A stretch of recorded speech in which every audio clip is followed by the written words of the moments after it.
It's been 1 year since I've locked myself in a room in pure isolation, depression, and countless nights of studying alone.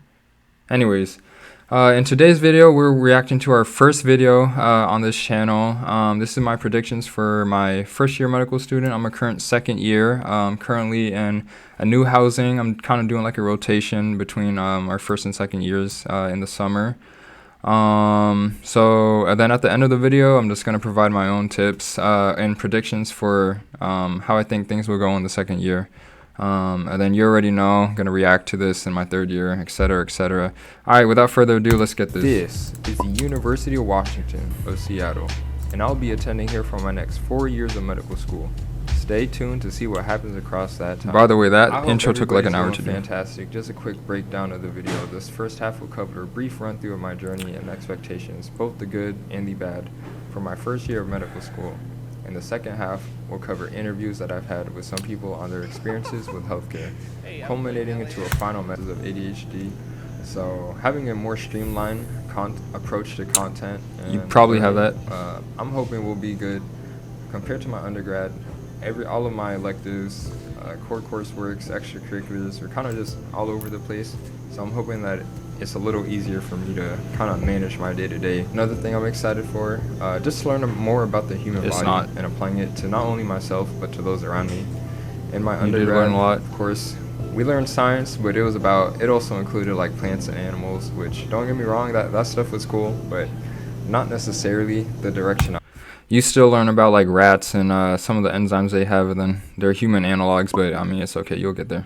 I wanted to use science for it, so hopefully looking to apply this more to humans and human beings. Having that shift from pre-med to medical school, you do. I'm kind of looking forward to not having to constantly compete with. Didn't really go away. There's less of an emphasis on grades, but it's still like, depending on what you want to do, there's still some like competitiveness. We'll hear what he has to say though. Everyone around me, I don't have to look behind my back to make sure that no one's sabotaging my yield and like ruining my grade or whatever. Even though that is true, you'll have classmates sharing resources. That is very much a thing. You didn't use too much of those, I'm gonna be honest, but the ones that you did use are very helpful. Mainly just compilation of resources and information that were super helpful. Like my undergrad wasn't like this at all. Their pre-med culture was like super welcoming. No one did that. I remember that. I feel like I now have that peace of mind where I won't have to worry about this, and everyone's working towards the same goal of becoming a physician. Especially given my current interest into family medicine, where I would say it's not necessarily the most still interested in family medicine specialty. So hopefully I don't need to spend some parts of my mind worrying about someone backstabbing me or out competing me, and we could just focus on ourselves, compete against ourselves. The next one is to start paving the way for others, not only through like the Google Drive, but just helping others in my undergrad. Now that I have the credentials. Actually, if you don't know what he's talking about, he made this Google Drive that's free that he doesn't advertise. What the heck?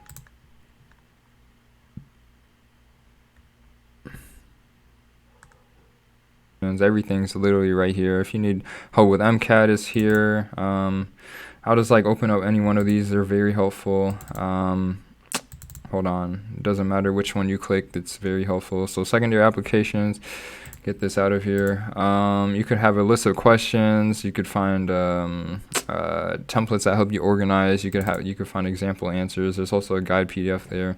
This is just one example anyways. I'll show an example. So see, you want to find examples of secondary questions that all of the schools have. You could just like open this, find this page.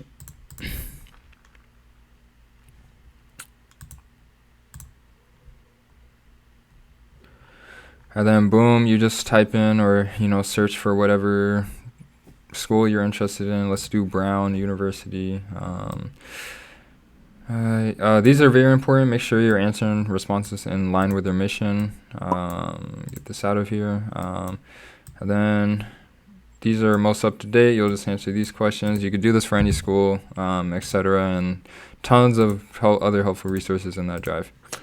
Now that I have the credentials of being a medical student, I'm hoping that I can use this to help others also get to that same position of being a medical student. Last one is just meeting some really cool people. I've heard a lot from current medical students that usually one of the best things is just the other people you're with. So on the medical side of medical, I don't know why he did that transition. Yes. The current class I'm with is like the greatest group of individuals I'd probably ever be with, and like not even just a classroom setting, but just as human beings. Classmates are absolutely amazing. I don't even want to like talk about one because then I'm just gonna have to talk about all of them. But yeah, your classmates are. I think amazing. One of the first and foremost is getting my stethoscope and the white coat. Oh, hold on. Actually, I tag tie-dye lab coat. We have both the white coat here, stethoscope, then also pen light and reflex hammer, as well as like other tools that we use. Let's just go back. But having one from UW will probably be a lot cooler, and I'll actually get to know. No, it was the same. Like what type of sounds am I looking out for when I'm using this? And then as for the white coat, it's better than kind of had like a ragtag tie-dye lab coat that I use for undergrad. I remember that. So I know this guy's one that's dedicated for the patients and not necessarily like the lab chemicals, I'm feeling is gonna be pretty exciting. Another one. You actually don't wear it that often. There's a large feeling of wearing your white coat and kind of not intimidating your patients, but kind of contributing to that that hierarchy in medicine. You're not really gonna like it, so you don't wear it that often. Is just actually learning medicine and being able to help patients in a manner that I've never been able to do before. My main healthcare experience coming before medical school was I volunteered in a med-surg department of a local hospital, and essentially my job was to make the patients feel comfortable and socially included in their space before and after their surgeries and procedures. So being able your ability to build rapport with patients is cracked in a good way, but your ability to help them, you don't have that skill yet. To like actually apply medicine to hopefully achieve the same goals, I feel is going to be very worth it, and something I'm excited going forward. Challenging healthcare systems, there is a lot I could say about this, at least. You did not do that.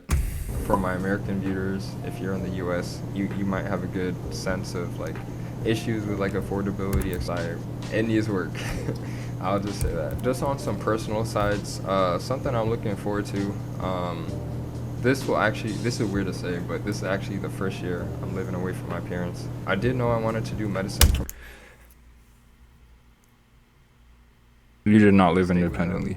So this is a professional I kind of alluded to, but getting affiliate marketed with anyone, like literally anyone, or even like drop shipping or that did not happen. In TikTok's creativity. That did not happen. Just so I could start earning funds, passive income throughout my duration. You got an actual job for active income. Absolutely crazy. If you don't know. There's a bill that passed where and also doing more social media. Yeah, it's going to affect finances. I'm very much looking forward to do. I think I started consuming it when I was like 7 years old. So you did start social media. At this time, I just want to use it for something better. So now some challenges that I'm expecting to face. So the bad sides of medical school. First and foremost, starting off with content. The amount of studying and like commitment that I have to put into school and learning is, I don't think I've ever experienced this before. So my mentor once described it as like trying to drink water from a fire hose. I don't know if anyone's ever done that. I know I haven't, not yet at least. True. Average 8 hours a day of studying, including weekends. It's like a full-time job where your job is to study, except you don't get paid and you have to work overtime every single week. I'll say. But yeah, I know it's gonna be a lot. Hoping to use Anki and Sketchy or some apps, as well as like along those lines. Having this hair, having these locks, it could easily make me susceptible to this type of biases, because there's not really like any, at least to my knowledge, there's not like barbers or like good locticians around here, and so I also don't take the most time to keep my locks look professional. So kind of just stockpiling against me. I could easily give up. Didn't happen, you still have it here. Financial situation is going to be absolutely tragic, but I'm trying to combat this by like getting scholarships and You got no scholarships? hopefully passive income from No passive income methods that I've been referring to. One thing Actually, the school did have a scholarship that they didn't advertise that you ended up getting, and that was very helpful. I don't know yet. The goal is next month, but you know, can only see so far ahead. Please do comment Shit, I almost down forgot any about topics this. you'd like to see, especially if you want to see me like do a quick run through of my application process. I'm a pretty like super small channel at this point, so any messages you Nobody send are commented, bro. quite Alright, yeah, that was enough. That's basically the whole video. Is this Roblox? We're just gonna make our predictions for what's gonna happen this year. Studying, I'm not really worried about it. It's probably is what it is. Actually, I feel like I'm gonna study less just because I am getting a little bit ahead in the rotation I'm doing right now in terms of learning.